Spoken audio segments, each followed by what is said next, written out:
आज की बात। स्वागत। आप जानते हैं कि आज की बात में इस समय हम लोग सिंहल सम्राट दुष्ट ग्रामणी इनकी जानकारी ले रहे हैं और दुष्ट ग्रामणी का ये जो परिचय इतिहास के पन्नों से आता है, इसका संशोधन किया है भदंत डॉक्टर सावंगी मेधनकर जी ने। हमने आपको पिछली कड़ी में बताया था कि सिंहल द्वीप जो है, जिसे लंका के नाम से जानते हैं, ये लंका का वास्तव में सिंहल द्वीप के रूप में परिचय जो आया वो किस नाम से आया और क्यों आया, ये बात हमने पिछली कड़ी में आपको बताई कि वहाँ की भाषा को सिंहल भाषा क्यों कहा गया, वहाँ की जो रहने वाले लोग हैं उन्हें सिंहल जाति के लोग क्यों कहा गया। इन बातों की जानकारी हमने पिछली कड़ी में ली। आइए इस कड़ी में आगे बढ़ते हैं। जिस दिन कुशीनारा में तथागत बुद्ध का महापरिनिर्वाण हुआ, ठीक उसी दिन विजय बाहु कुमार ने सिंहल द्वीप की भूमि पर पैर रखा।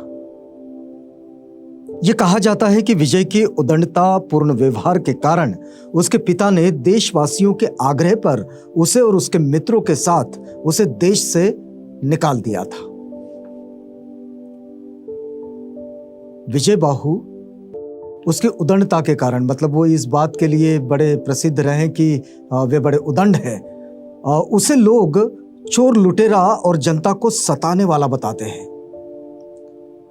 महावंश आदि ग्रंथ इसी मत का समर्थन करते हैं। महावंश में जो परिचय मिलता है विजय बाहु का, तो वो यही मिलता है कि वो एक उदंड था, वो लोगों को सताने वाला, लुटेरा इस टाइप का था और इसलिए उसे देश से उसके पिता ने निकाल दिया उसके मित्रों के साथ।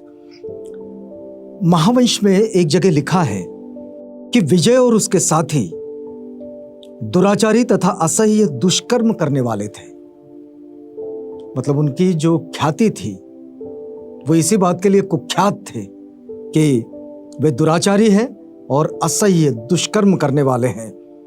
प्रजा के प्रभाव में आकर मंत्रियों ने राजा को परामर्श दिया कि कुमार को मरवा दिया जाए। दरबारियों ने उसे, उनके पिता को, राजा को यहां तक परामर्श दे दिया था कि उसको मरवा दिया जाए। किंतु आधुनिक बहुत सारे संशोधक ऐसे हैं, अब ये तो हुई महावंश की बात, लेकिन ऐसे बहुत सारे इतिहास के दस्तावेज ऐसे भी मिलते हैं जिनमें यह लिखा गया है कि विजय निस्संदेह अपने पिता तथा उनके दरबारियों के खिलाफ था। इसमें दोनों में एक सी बात मिलती है कि विजय बाहु जो थे वो अपने पिता और दरबारियों के खिलाफ थे, उनकी बात को नहीं मानते थे। लेकिन वे लिखते हैं कि वो एक क्रांतिकारी समाज सुधारक था और वह भगवान बुद्ध की शिक्षा से प्रभावित हुआ था और वैदिक धर्म की वर्ण व्यवस्था के विरुद्ध वो कार्य करता था।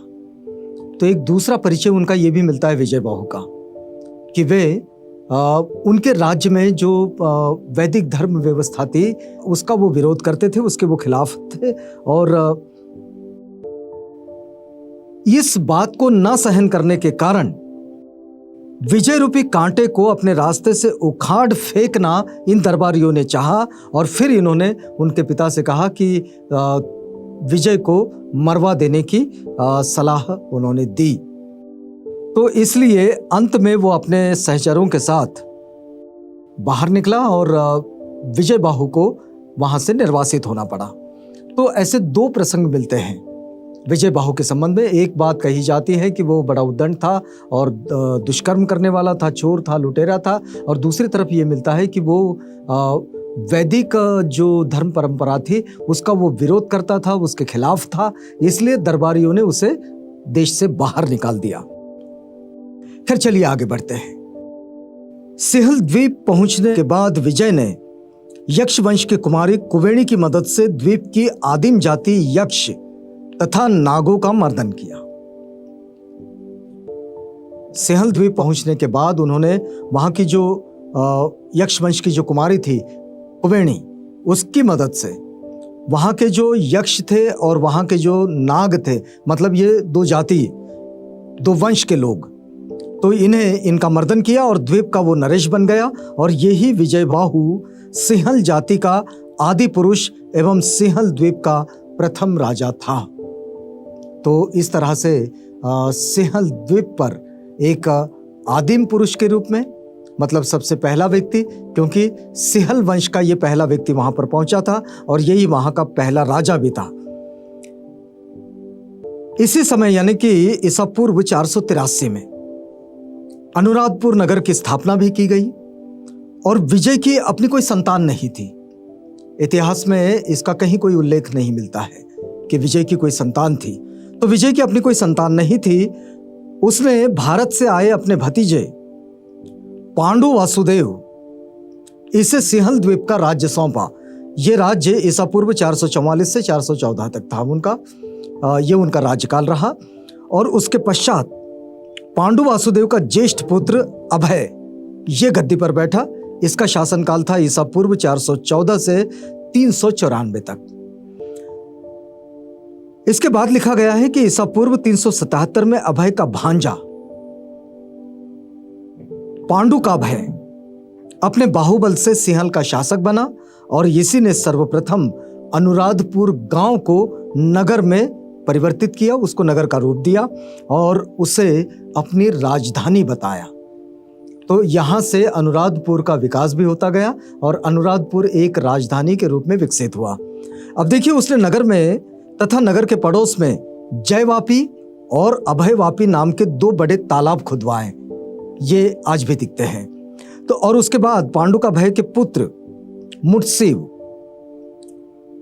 इसने ईसा पूर्व 306 में राज्य संभाला और उसने अनुराधपुर में महामेघवन नामक एक भव्य उद्यान बनवाया। उसके दीर्घ शासनकाल के बाद राजा के 10 पुत्रों में एक ज्येष्ठ थे देवानाम प्रियतिष्य, इन्हें राज्याधिकार सौंपा गया और देवानाम प्रियतिष्य का शासनकाल लंका के इतिहास में सबसे विशिष्ट महत्व का माना जाता है। इसी काल परिच्छेद में सिंहल जाति ने नई सभ्यता, एक नूतन विचारधारा और एक प्रगतिशील क्रांतिकारी धम्म को स्वीकार कर लिया था। तो इस तरह से सिंहल का जो विकास हुआ और सिंहल राजा जो बने लंका में, तो उसका ये इतिहास हमें देखने को मिलता है। यदि हम देखें तो यही वो समय भी था, यही वो काल था जब सम्राट अशोक जो है उनका शासनकाल भारत में चल रहा था। तो